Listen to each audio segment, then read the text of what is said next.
ഡൽഹിയിൽ നിന്ന് അച്യുതൻ കൂടി വിവരങ്ങൾ നൽകാനായി ചേരുന്നുണ്ട്. അച്യുതൻ, ഈ ശബരിമല സ്വർണ്ണക്കൊള്ളയുമായി ബന്ധപ്പെട്ട് ശബരിമലയിൽ ഇനി എന്തെങ്കിലും സ്വർണം അവശേഷിക്കുന്നുണ്ടോ എന്നുള്ളൊരു ചോദ്യമാണ് ഇന്നിപ്പോൾ സുപ്രീം കോടതിയുടെ ഭാഗത്തുനിന്ന് വന്നിരിക്കുന്നത്. ആ ചോദ്യത്തിൽ തന്നെ ഉണ്ട് എല്ലാം. തീർച്ചയായിട്ടും അമൃത, അതായത് ഈ ശബരിമല സ്വർണ്ണക്കൊള്ളയുമായി ബന്ധപ്പെട്ട ഇതുവരെ സമീപിച്ച പ്രതികൾ, സുപ്രീം കോടതിയെ സമീപിച്ച പ്രതികൾ, അവർക്കെതിരെ കടുത്ത വിമർശനങ്ങളാണ് കോടതിയുടെ ഭാഗത്തു നിന്ന് ഇന്നുവരെ ഉണ്ടായിരിക്കുന്നത്.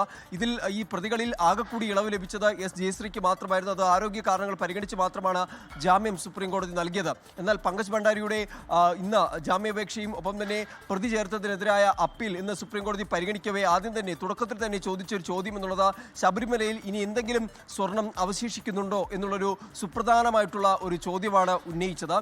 എന്നാൽ മറ്റ് അസൗകര്യങ്ങൾ കാരണം വെള്ളിയാഴ്ചത്തേക്ക് പരിഗണിക്കണം, ഈ അപേക്ഷ വെള്ളിയാഴ്ചത്തേക്ക് പരിഗണിക്കണമെന്ന് പങ്കജ് ഭണ്ഡാരി കോടതിയോട് ആവശ്യപ്പെട്ടു. എന്നാൽ കോടതി അത് മാർച്ച് 9 പരിഗണിക്കാനായാണ്, അതായത് ഹോളി വെക്കേഷൻ കഴിഞ്ഞ് പരിഗണിക്കാനായാണ് നിലവിൽ മാറ്റിയിരിക്കുന്നത്. ഇതിനു മുൻപും കോടതിയുടെ ഭാഗത്തുനിന്ന് ഈ ശബരിമല സ്വർണ്ണക്കൊള്ളയുമായി ബന്ധപ്പെട്ട് നിരവധി വിമർശനങ്ങൾ ഉണ്ടായിട്ടുണ്ട്. ഭഗവാന്റെ സ്വർണം കട്ടില്ലേ എന്നുള്ള ചോദ്യം തുടക്കത്തിൽ തന്നെ സുപ്രീം കോടതി ചോദിക്കുകയുണ്ട്. അതിനുശേഷം എസ് ജയശ്രീയുടെ ജാമ്യാപേക്ഷ പരിഗണിക്കുമ്പോഴാണ് കോടതി പറഞ്ഞത് കൊടിമരത്തിലെ സ്വർണം വരെ അടിച്ചു മാറ്റിയതുമായി ബന്ധപ്പെട്ട്, കട്ടെടുത്തതുമായി ബന്ധപ്പെട്ടുള്ള വാർത്തകൾ തങ്ങളുടെ ശ്രദ്ധയിൽപ്പെട്ടു. അപ്പോൾ ഈ ശബരിമല സ്വർണ്ണക്കൊള്ളയെ അതീവ ഗുരുതരമായി കണ്ടുകൊണ്ട് തന്നെയാണ് സുപ്രീം കോടതി ഈ വിഷയം വളരെ ഗൗരവത്തോടെ ഇടപെടുന്നത്. ഇന്നിപ്പോൾ പങ്കജ് ഭണ്ഡാരിയുടെ ഹർജി മറ്റൊരു ദിവസത്തിലേക്കാണ് മാറ്റിയിരിക്കുന്നത്.